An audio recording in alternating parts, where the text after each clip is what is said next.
Hi and welcome back to the channel, and I hope you enjoyed the last video on regenerating gums and teeth.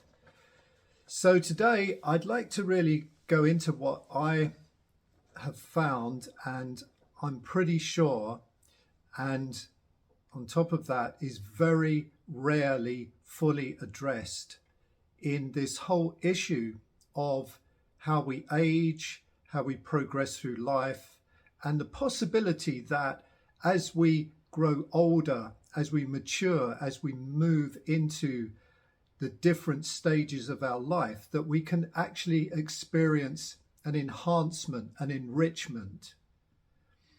And the thing that I find that very rarely gets addressed properly and with passion and with heart is the effect of stress, chronic stress on the aging process. And I really believe that this is the elephant in the room. So whatever we may take on, no matter what that may be, whether we are looking to improve certain areas of our life, and all well and good. However, if we are subject to chronic stress. Now, what do I mean by chronic stress? Well, there's good stress, you could say, and there's bad stress. Now, that's a simplification. Really, we all know what good stress is like. So, for example, if you're looking to create something or achieve something and there's a deadline, there's a sense of stress around that, but that stress can be motivating. It can move you forward. It can give you a sense of exhilaration, and completing the task releases all kinds of endorphins that you've achieved something, and you need that stress, you need that momentum. Now, many years ago, I heard someone talk about this in a very beautiful and creative way, and they called that kind of stress the love thrust. So it's the kind of love thrust of life that gives you the energy and the vitality and the sense of momentum and the sense of urgency about something, but it's a good sense of urgency. And then what I believe the vast majority of people suffer from is chronic stress. Now, this is the kind of stress that is it's either a low-level anxiety that permeates their reality, their world. So it's almost like they're in an ocean of underlying anxiety. And this ocean may get rough at times and bubble up and great big waves on it, but for the vast majority of time, for many people, there's this kind of background anxiety, this sense of foreboding, and especially in the times that we live in now. The times we live in and the culture and the way the media portrays everything and the way we're told what is so and what isn't so, the narratives that we're given, the stories that we're told about who we should be, how we should be, what this means, what that means. All of this builds up and it goes into us. And in a sense, it's uninvited guests. More guests, I've spoken about this in the past, more uninvited guests hanging out in our being, depleting us, degenerating us, demoralizing us. Now, of course, I have a list here of all of the things. I mean, this is just a few, but the list is kind of endless, what this kind of stress does. The omnipresent threat of, mutual destruction, of war, all of the raising issues of money and pressure, family pressures, identity pressures, who we should be, what we should be doing, how we should respond to things, all of these things, uninvited guests. The kind of narrative that tells us that life isn't safe. We're unwelcome in our own life. We're unwelcome in this world. That nature is kind of working against us. And then now we have this other thing on board. We have the threat of AI. And somehow we're going to be overtaken by this higher form of intelligence. And we're told that this form of intelligence is going to be conscious. So we're going to once again walk the earth. Giants are once again going to walk the earth. And we're the little pygmies that are moved around at their will, at their beckoning. And we are in service to some mechanized way of being. And of course, within all of that, there's the fear of us aging, the fear of us moving into these other phases of our life. Now, what's interesting is that I have a lot of conversations with people. I'm that kind of person. I talk to people. I open up to them. I ask them questions. And sometimes they're bewildered that I ask them the question. And I was talking to someone who was 28 a couple of days ago. And he said, I'm feeling old. I'm fearful about becoming 30. Can you imagine? He's fearful about becoming 30. What does that do?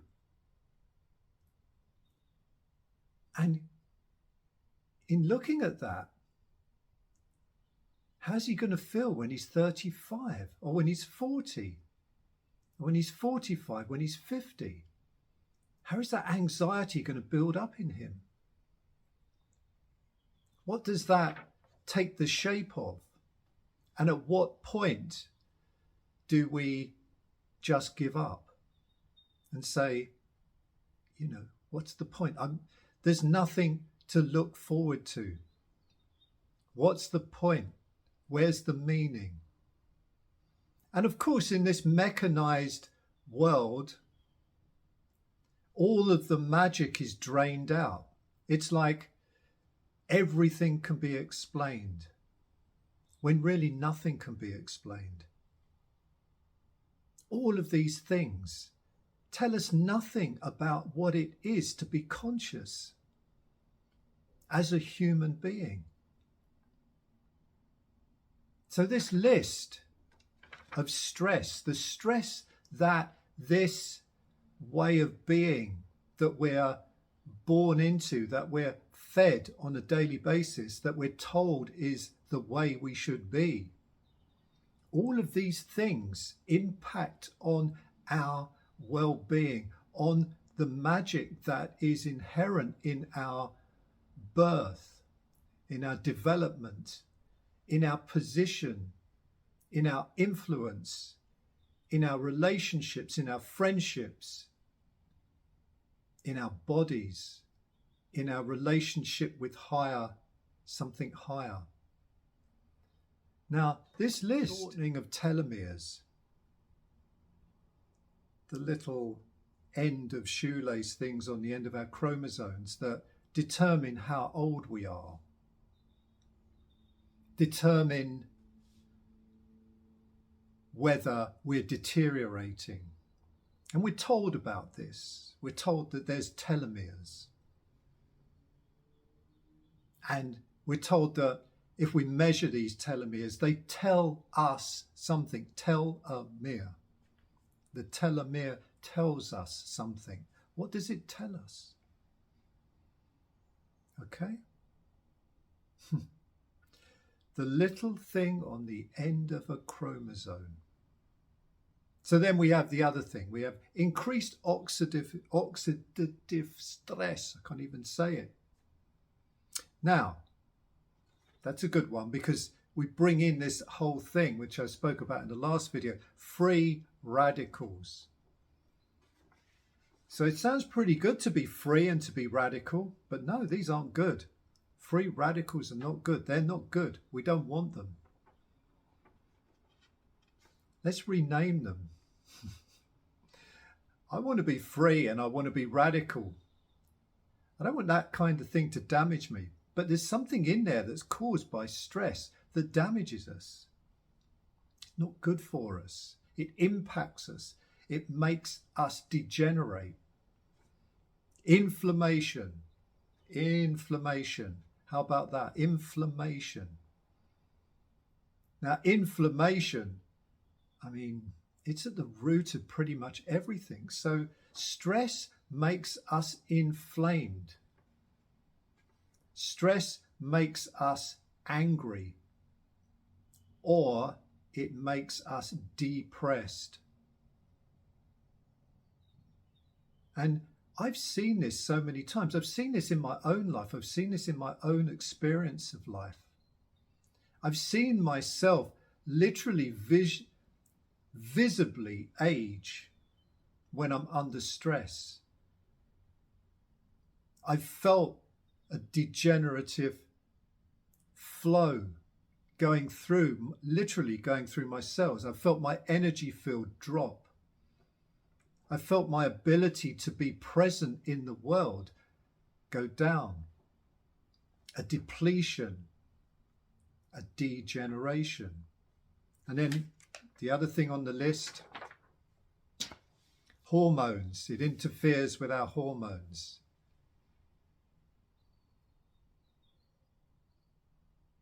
So all this stress, the elephant in the room, if we don't deal with this, if we don't tackle it, if we don't understand how this impacts upon us and how, regardless of whether you're concerned about aging or you're concerned about anything, and if you would love to join this movement, to join the possibility of enhancing as the years go by, stress is something we have to deal with. We have to tackle. And, of course, like the other kind of stress is you put stress on your body. That's the good stress. You stretch, you move. You put some stress on your body. It's good. It causes it to grow. It causes it to go stronger. It causes it to enhance. But this chronic stress, this narrative that's running through everything, bringing us down, we have to look. Now, I call this the command. It's the stories we're given. Now, the thing to bear in mind, the way back to all of this, is to understand that at the root of it all, you are a miracle. You are a magical, miraculous, unexplainable process unfolding in reality. So this command, this cultural command, this narrative, this voyage that we go through in normal world that tells us what's so, that sucks out all the miracles, that just says everything can be explained by the reductionist way of looking at things. That consciousness just comes out of matter, but where does matter come from? Nobody knows. So this narrative that we're given, the narrative of fear, the narrative that we're unwelcome in this world is an unwelcoming presence. This we have to really look at, and we have to come back to the nature of our being. And the nature of our being is something magical, is something miraculous. So we have to focus in on that, to bring that to the fore. And in those times of stress, when we see that stress coming upon us, we have to bring ourselves back to the fact to keep reminding ourselves, keep reminding others around us that we must not forget. Now we go into this deep forgetting. The command takes us into this deep forgetting of our most magical, our most miraculous self. The most miraculous and magical possibilities. It downgrades magic to entertainment. Now, of course, there are many things that we can do to address the stress, and we have to address it. If we want to play fully in this game, we cannot walk through this world like unwelcome guests, frightened of everything, frightened of actually just showing up, just waking up in the world. We have to come to a higher possibility. And this is an invitation. Make this an invitation to not accept the stories and the narratives and the things that you're told are so and will happen. We do not have to accept this. We do not have to comply. We do not have to give away our power and our magic to things that have no ability to bring us any magic back. So this is really kind of a call to action in a way. A call to action for you to understand that to feel alive, to feel fully alive, to feel fully present in the world is your birthright. It's who you are. And when that is alive, when that sense of aliveness is in you and present,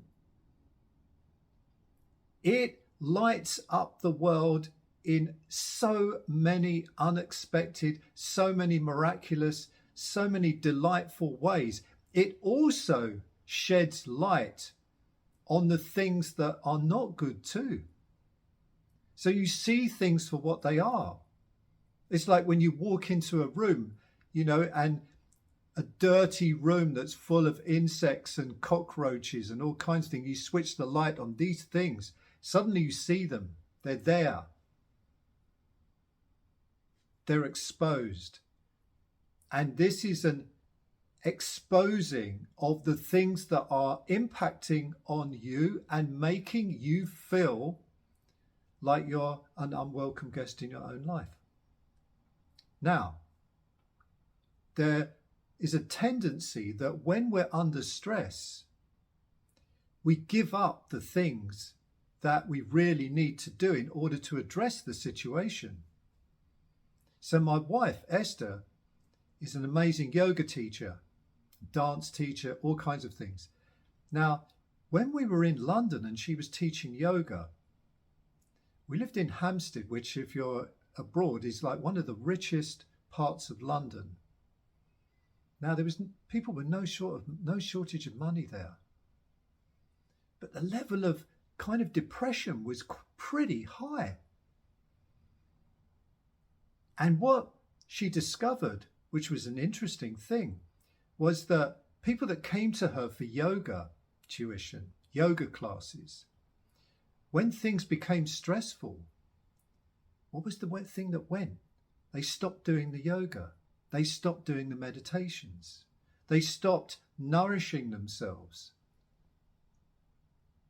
So this is a call for you now to put these things that nourish you, enrich you, that bring you to life, that correct that narrative. Because the thing is that when you're strong, when you feel vital, when you feel alive, when you feel present in your own life,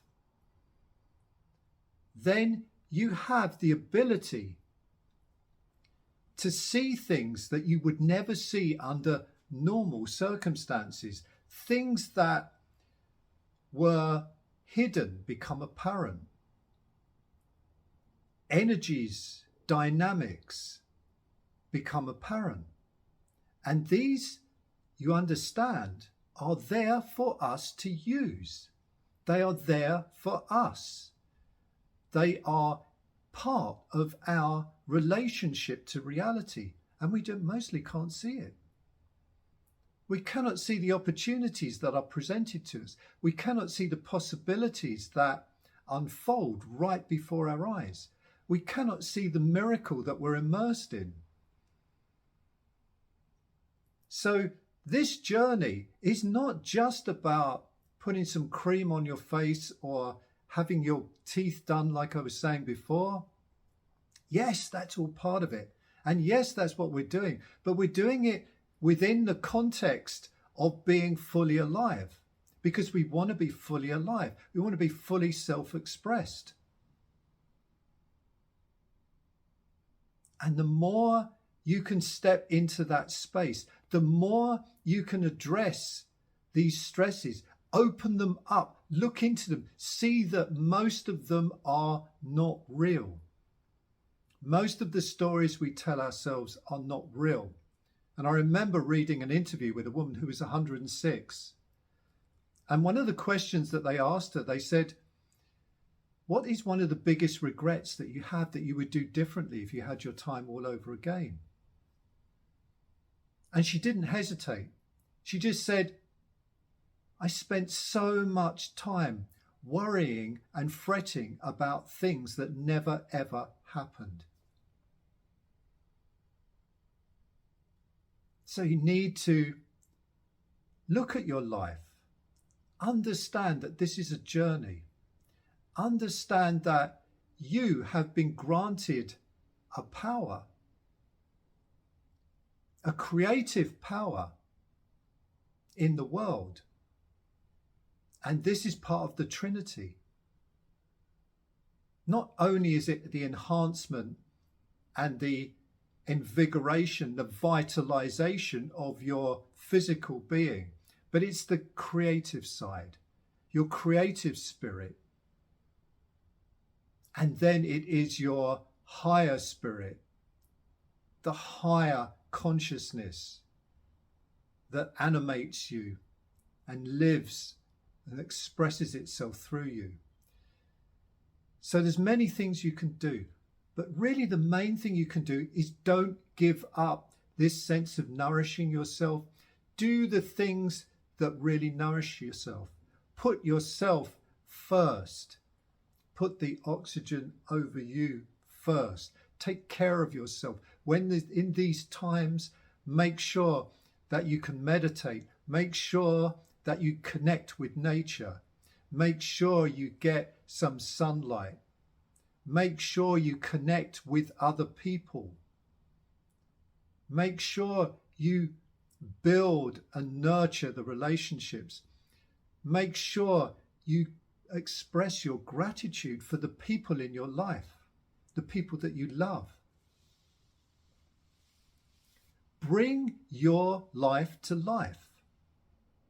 This is the thing that we're here to do, to bring life to life. Now, whether there's AI or whether there's other things and all of these different stories, wars going on, if you're in a position where you haven't got missiles flying over your head,